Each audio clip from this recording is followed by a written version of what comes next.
Hey everybody, it's your boy Shadow in here. I'm making this video to share with all the groups that I'm with to bring to light this story that he looked up to. A mother's outraged after she says her son was sexually assaulted on a school bus. Investigators say it happened Saturday when the Great Bend boys swimming team was heading back to school from Manhattan. Anna Ald is looking for answers from the school district, but we begin our team coverage with Akeem Ashford in Great Bend, who spoke to the boy's mother in an interview you'll see only on Eyewitness News. Mike and Cindy, the mother, says her son was kicked and punched several different times by 4 different boys on that bus. She says the attack happened and lasted about an hour before the coach or the bus driver noticed anything was wrong. Okay, the attack lasted an hour, and in this day and age, kids have cell phones. And nobody took any pictures on a video. And it took an hour for 2 grown adults to realize something was up. In a state of shock, Michelle O'Neill is fighting for her son's rights. I'm devastated for my son. Heartbroken. He's the happiest boy. O'Neill's son is a freshman at Great Bend High School and a member of the swimming team. According to O'Neill, the team was on its way back from Manhattan when a few of his teammates started to harass her son. There was a little roughhousing going on where a few of the upperclassmen were smacking him with their shoes, hitting them. No big deal. But that's when she says things got out of control. One of the kids threw my son's and another child's stuff to the very back of the bus. My son went to get it. An upperclassman pushed him down, and they proceeded to, 2 other guys proceeded to help hold him down. They were kicking him. They were trying to take his pants off. O'Neill says the boys got his pants off and tried to force their fingers, toes, and a shoe into his rectum. When the bus finally made it back to school, O'Neill talked to the coach of the team. It was horrible. I mean, I am blown away that the police weren't called by the school. Oh, it needs to be heard because there's nobody. I mean, as a parent, if I was on the outside, I would be outraged that I knew this happened at my school. And the coach and the bus driver should have called the cops, but they didn't. Thursday was her son's first day back to school. She says he's receiving counseling for what happened to him. Very, very scared, very embarrassed. He's humiliated. O'Neill says she talked to one of the parents of one of the boys she says is involved, and he told her boys will just be boys. It's that small town, good old boy, not part of the upper crust, and not a winning player mentality that, makes this stuff continue to happen. And we've seen this time and time again throughout the years. And the small towns or the counties will just ignore this because this is pretty much all they have. Or they'll sweep it under the rug to get more money from the state while they protect the ones in power in this community. He's unhappy with that comment. She says she wants to make sure this doesn't happen to any other kids. Thanks, Akeem. We're looking for answers from the school district about how this happened and how administrators are responding. Anna Ald continues our Team 12 coverage with those details.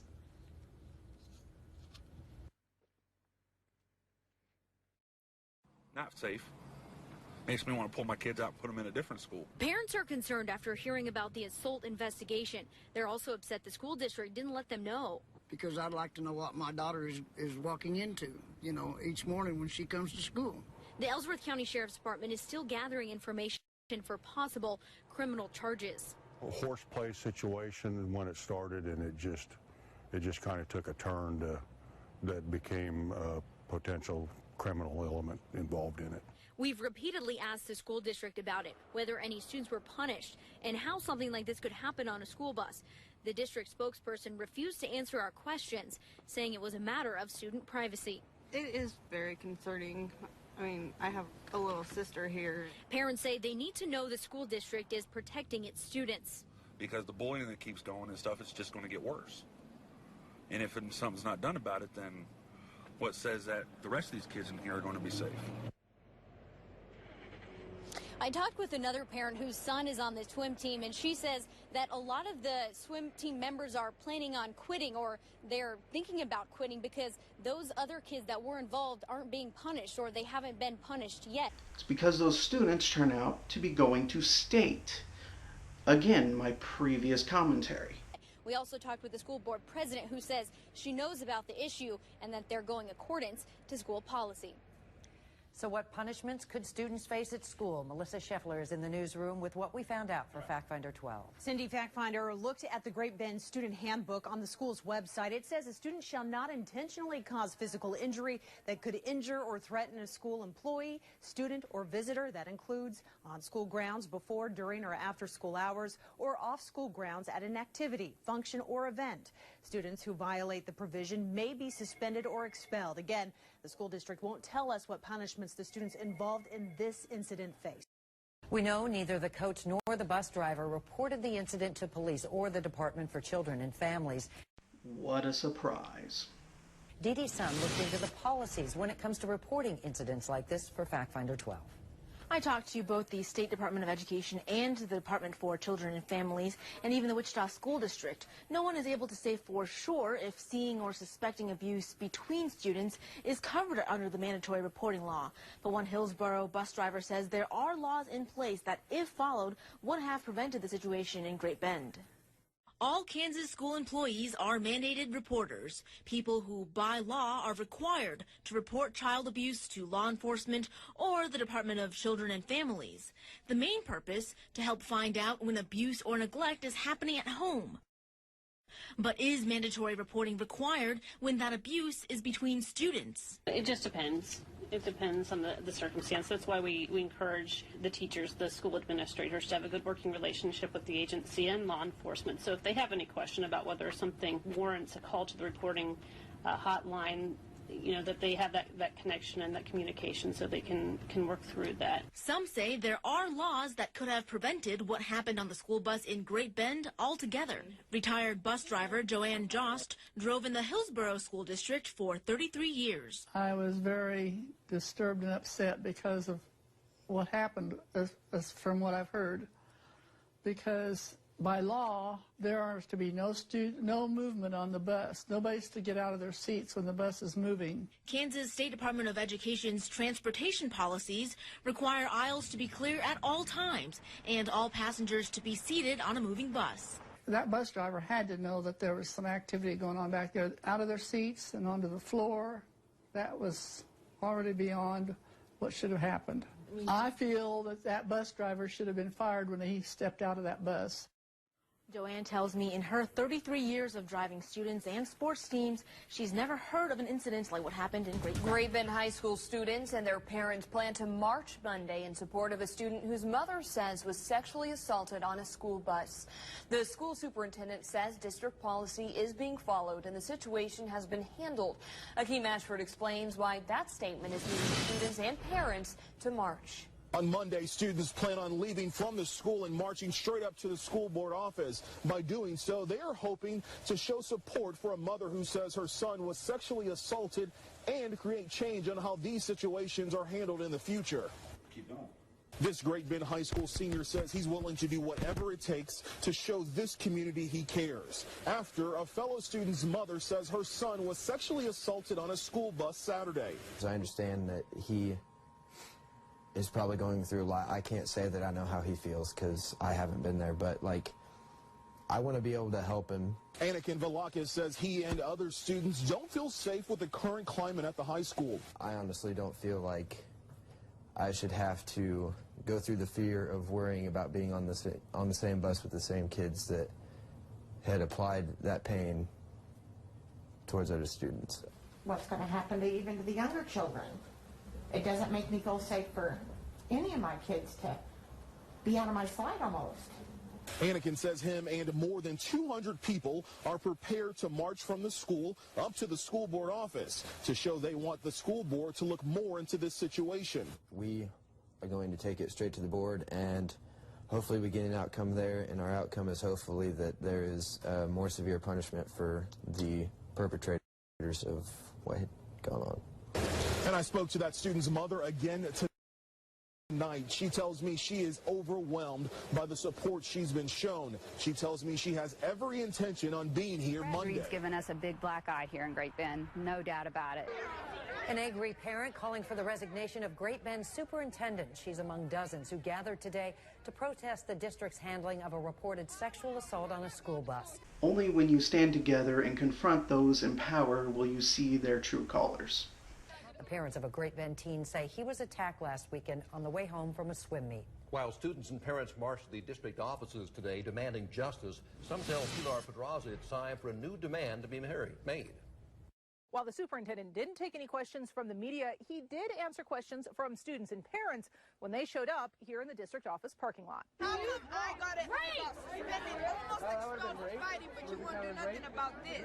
They had some angry and very tough questions for the superintendent. What if it was your kid? What if it was your kid? And walked away very unsatisfied with the answers. It's all a joke. It's all a joke. What upset many the most, a statement that nothing seriously criminal happened on that bus ride when a young teen was attacked. If you talk to the victims and you listen to their story, there's no way that wasn't criminal. I mean, we have witnesses. We have text messages. These boys are apologizing. The boy's mother barely able to speak. She was so upset. I don't even know what to say. I'm blown away. I'm blown away. Some parents saying they're so unhappy with how the superintendent has refused to answer questions about the investigation and insisted everything has been done appropriately, they want him to resign. Well, shit, look at him. He looks like Boss Hogg. There should be a law against stuff like this. If you're in power, you should not look like a late 70s, early 80s TV villain. When you start a conference by saying there's the exit, it screams volumes. While some of the protesters tell me they're not going to give up until they get the justice they're demanding, some parents say that they hope that all of this fear dies down while the investigation is completed.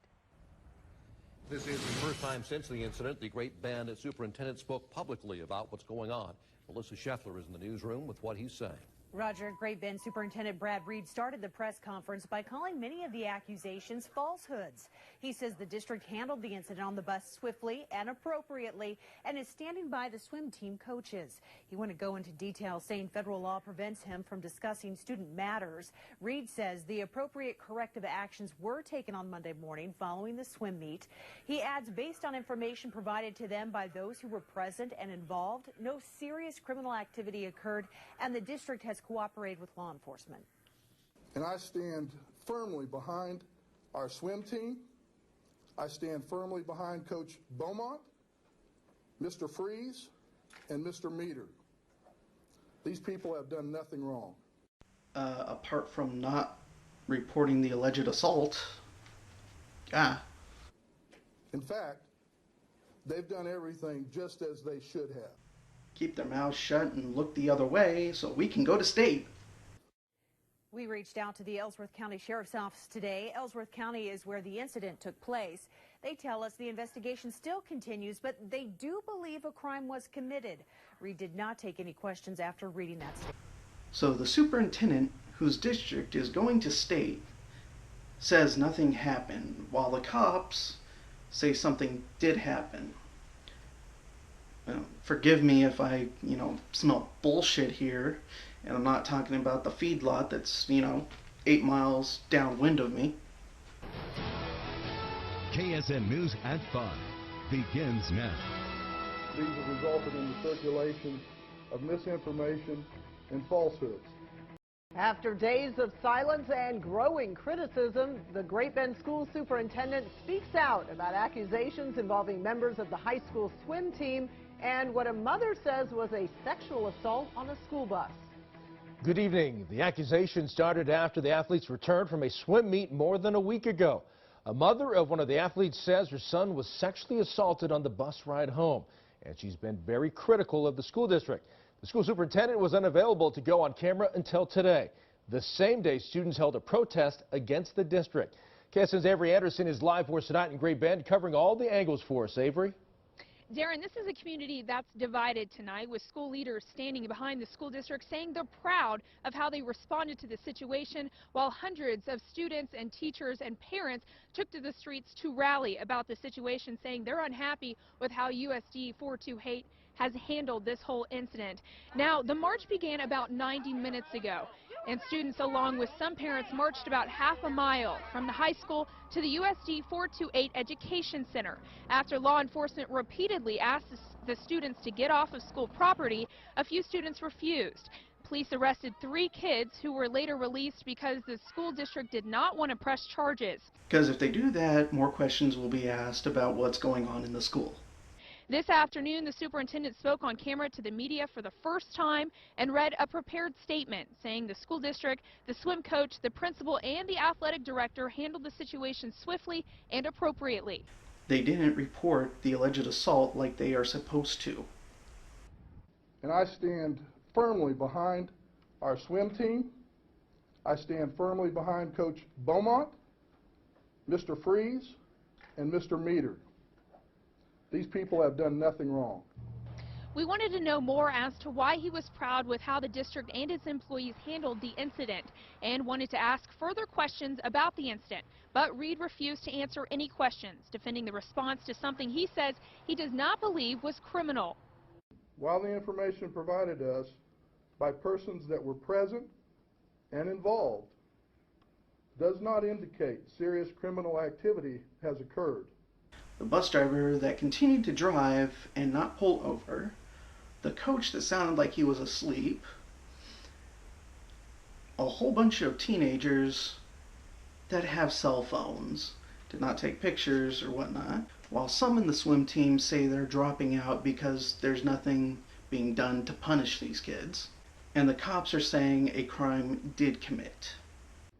We have cooperated with law enforcement in investigating that the possibility of criminal conduct did occur. Now, we spoke to one of the mothers who is the mother of one of the alleged victims, and she says she is outraged by how the superintendent and the school district has handled this whole situation. We'll hear from her tonight at 6. For now, live in Great Bend, Avery Anderson, KSN News.